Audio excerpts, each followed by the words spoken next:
सोचिए, अगर प्यार की सबसे बड़ी निशानी हीरा सिर्फ 100 साल पुराने मार्केटिंग कैंपेन की देन हो तो?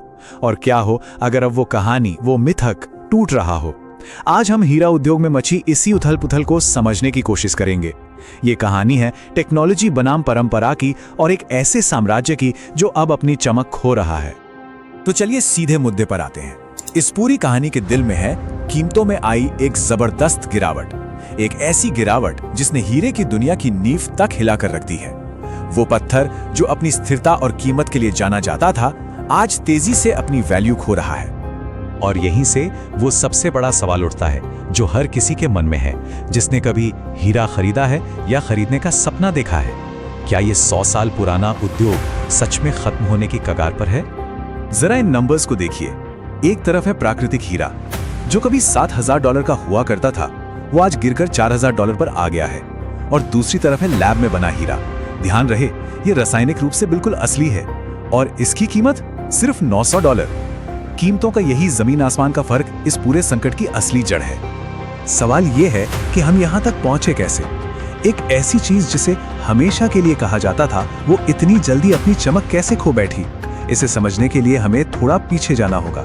हमें ये जानना होगा कि हीरे का ये मिथक आखिर बनाया कैसे गया था। चलिए समय में पीछे चलते हैं 1800 के दशक के आखिरी सालों में और देखते हैं कि कैसे डी बीयर्स नाम की सिर्फ एक कंपनी ने हीरों की पूरी दुनिया पर अपना कब्जा जमा लिया था। देखिए, शुरू में हीरे वाकई में बहुत कीमती थे, इतने दुर्लभ कि सोने से भी ज्यादा। ये सिर्फ राजाओं और महाराजाओं के खजानों की शान हुआ करते थे, उनकी ताकत और रुतबे का सबसे बड़ा सबूत। लेकिन फिर 1870 में साउथ अफ्रीका में कुछ ऐसा हुआ जिसने सब कुछ बदल दिया। वहां हीरो की एक बहुत बड़ी खान मिली। अचानक बाजार में हीरो की बाढ़ आने का डर पैदा हो गया। डर ये कि कहीं ये बेशकीमती पत्थर एक आम कंकड़ ना बन जाए। और निवेशकों में तो जैसे दहशत फैल गई। अंदाजा लगाइए, सिर्फ 15 सालों में दुनिया में इतने हीरे आ गए जितने पिछले 2000 सालों में भी नहीं मिले थे। और इसी खेओस के बीच डी बीयर्स ने अपना दांव खेला। उन्होंने एक जीनियस 4 स्टेप मास्टर प्लान बनाया।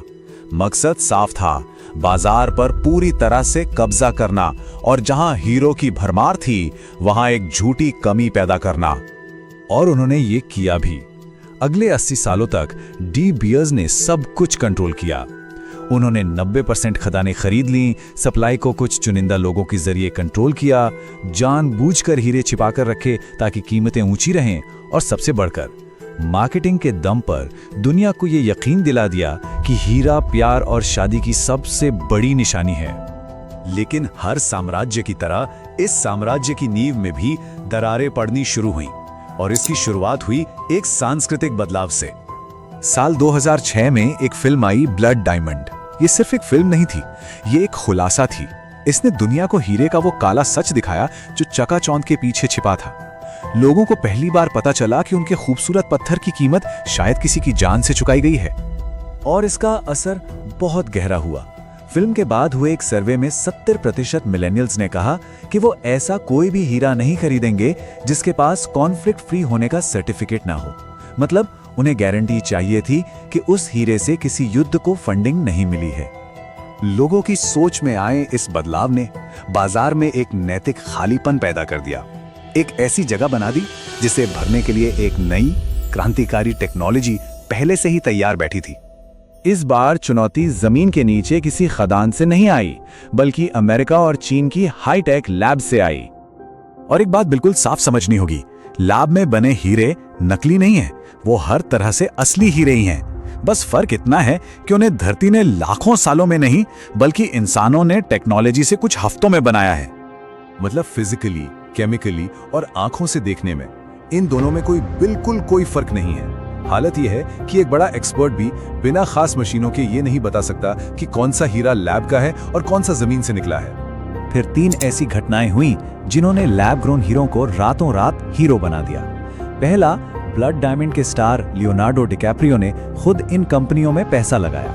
दूसरा, 2018 में अमेरिकी सरकार ने हीरे की परिभाषा से प्राकृतिक शब्द ही हटा दिया। और आखिर में चीन ने बाजार में अच्छी क्वालिटी के सस्ते लैब हीरों की जैसे बाढ़ ला दी। और ये बाढ़ कितनी बड़ी थी, जरा इस नंबर के बारे में सोचिए। सिर्फ 2024 में चीन ने 2.2 करोड़ कैरेट लैब ग्रोन हीरे बना डाले। अब इस 2.2 करोड़ के आंकड़े को परिप्रेक्ष्य में रखते हैं। उसी साल में इंडस्ट्री के बादशाह डी बियर्स ने सिर्फ 1.8 करोड़ कैरेट प्राकृतिक हीरे बेचे। यानी टेक्नोलॉजी ने परंपरा को कम से कम उत्पादन में तो पीछे छोड़ ही दिया। तो इन सब के बाद हम आज कहाँ खड़े हैं, जब बाजार में सस्ते और परफेक्ट हीरो की भरमार है और कीमतें लगातार गिर रही हैं, तो भविष्य कैसा दिखता है? देखिए, ये इंडस्ट्री मर नहीं रही है, ये दो हिस्सों में बट रही है। हम दो एकदम अलग बाजारों को उभरते हुए देख रहे हैं। एक तरफ होगा मास मार्केट, जहां लैब में बने हीरे फैशनेबल किफायती ज्वेलरी के तौर पर बिकेंगे, और दूसरी तरफ होगा एक अल्ट्रा लग्जरी बाजार जो सिर्फ सबसे दुर्लभ, सबसे खास प्राकृतिक हीरों के लिए होगा, जिन्हें एक आर्ट पीस या इन्वेस्टमेंट की तरह देखा जाएगा। अब प्राकृतिक हीरों के बारे में सगाई की अंगूठी की तरह सोचना शायद सही नहीं होगा। अब उन्हें एक रोलेक्स घड़ी या किसी मशहूर पेंटिंग की तरह देखिए। उनका मूल्य अब प्यार के प्रतीक से ज्यादा दौलत और रुतबे का प्रतीक बन रहा है। दुनिया के सबसे अमीर लोगों के लिए एक स्टेटस सिंबल। हीरे की दुनिया में आई ये क्रांति हमें एक बहुत गहरे सवाल पर लाकर छोड़ देती है। जब परफेक्शन को लैब में बनाया जा सकता है, तो फिर किसी चीज की असली कीमत क्या तय करती है? क्या ये उसकी दुर्लभता है, उसके पीछे की कहानी है, या सिर्फ उसकी खूबसूरती? इस सवाल का जवाब ही सिर्फ हीरो का नहीं, बल्कि लग्जरी की पूरी दुनिया का भविष्य तय करेगा।